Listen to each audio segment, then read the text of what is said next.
Virginia is actually the cradle of gun control. It started here in 1600s. It was then called the Black Codes. In 1800, it was turned into the Slave Codes. From then, believe in carrying. I absolutely believe in our rights. We just have to come together. So many slave rebellions and uprisings that started right here. Out here to destroy the mainstream media narrative and say, as a people, regardless of race, color, creed, religion, or political identity, we could all come together and support the Second Amendment. And we did that, and the media hated it. You start creating laws and restrictions on his right to legally protect himself. What you just did was create an interaction between him and police. Red, white, blue, purple, green. If you stand for your right to protect yourself by any means necessary, I'm gonna stand right with you. And if I see you fight for your right to protect yourself, I'm gonna fight right with you. And if I see you in any battle, comfortability and change is not gonna come easy. It starts like this. Another thing people should take notice of is armed protesters are never bothered. Notice how far back the police are. Make sure they're not taking away our arms, not taking away our guns, because isn't it coincidental? Our eyes were opened up, and we can give y'all a little history on Lobby Day. Me, I don't know who went, but a gentleman close around called Earl Lewis, we came out here on Lobby Day after everybody said it was supposed to be a white nationalist rally, it was supposed to be a KKK rally, and everything that the Democrats honestly try to say to scare people off, and it was nothing like that. It was nothing but peace, it was nothing but respect. 20-something thousand people, and there would have been more if the media wasn't putting a spin on it that it was some big terroristic, big bad wolf, gun-toting, bullshit at the end of the day. And if we come together and find out what we have in common, more so than we have in different, we will be united. Our ultimate goal is to get rid of the two-party system, make sure everybody has a fair stake in these elections. It shouldn't just be you vote Democrat or Republican or you're giving him a vote. No, that's not how it works.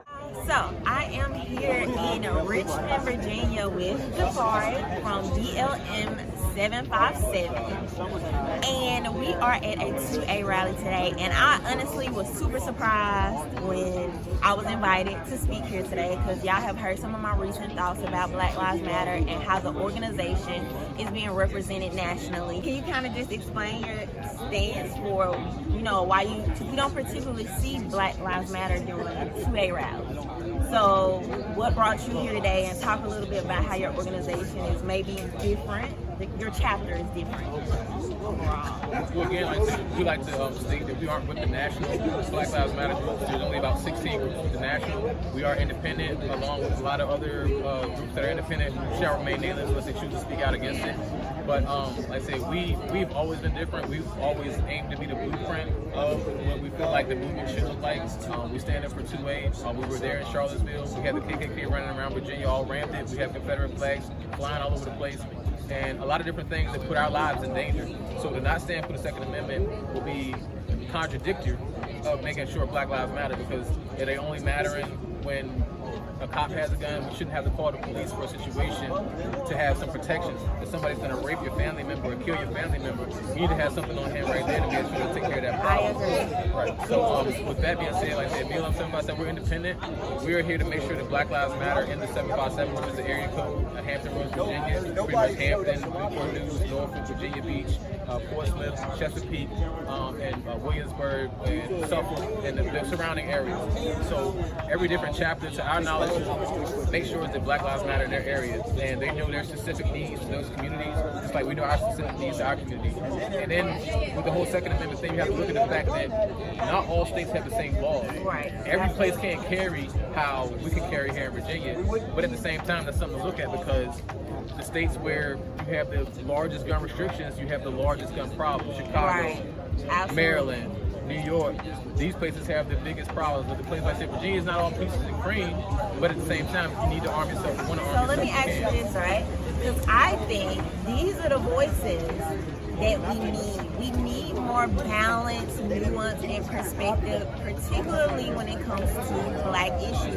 Even you just being bold enough to sit here and say, no, we need to protect our lives at all times. Black Lives Matter at all times. Why do you think we don't see that? Why do you think the media is just so polarizing? We've been brainwashed, honestly.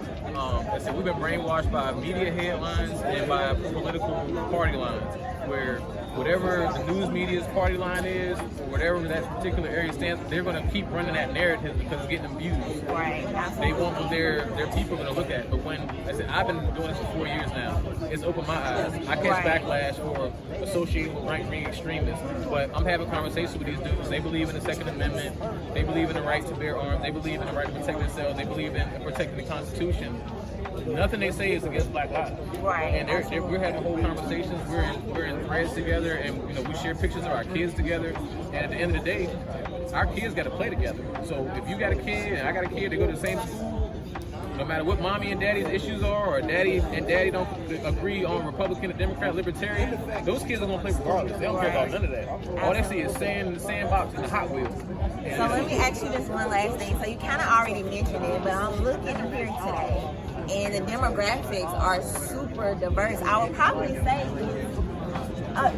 probably exactly 50-50? half and half. It's about 50%, white, 50% Black. What would you say about that for people that may have questions or concerns about that? What has your experience been, and how are you able to bring out such a diverse crowd? Our message has been unity for 4 years straight. So you stick to the message that you've been on, you can't get away from it. Like we've been able to sit down with different people where our first initial interaction with Patriot groups was Charlottesville, with the Patriot groups reaching out to us saying, hey, we're against what happened there. We didn't even deploy our members there. We told people not to go there because of what the people were going there were standing for. Do not go.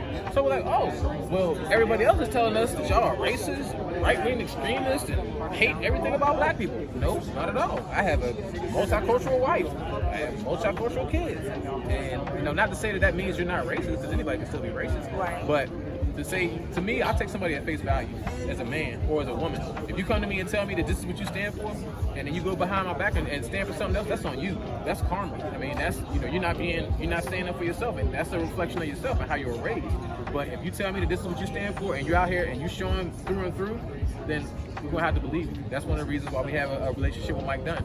He's shown us what he stood for. We met here, this place right here, on the 4th of July of 2020. He came up to us and said, we're not with that Nazi BS. We're not with the Nazi BS. We're not with the racist BS. Those guys over here, as they were saying, are saying that Black Lives Matter, thugs, Black people are animals. We're not with that shit. That's frankly what he said. And so since then, we've had conversations, and he's been going, above and beyond out of his way to make sure that people do realize that he does know that he's standing for the Second Amendment. He does support the Black Lives Matter movement and the peaceful protest.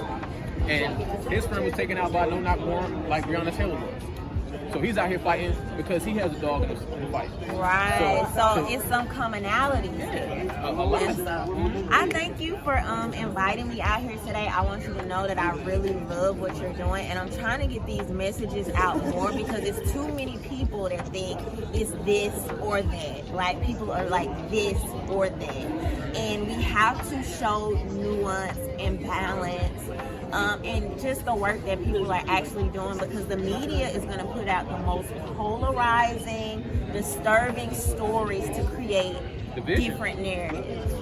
And so, yeah, I appreciate you, and I'm sure a lot of people here in Virginia do. So, thank you.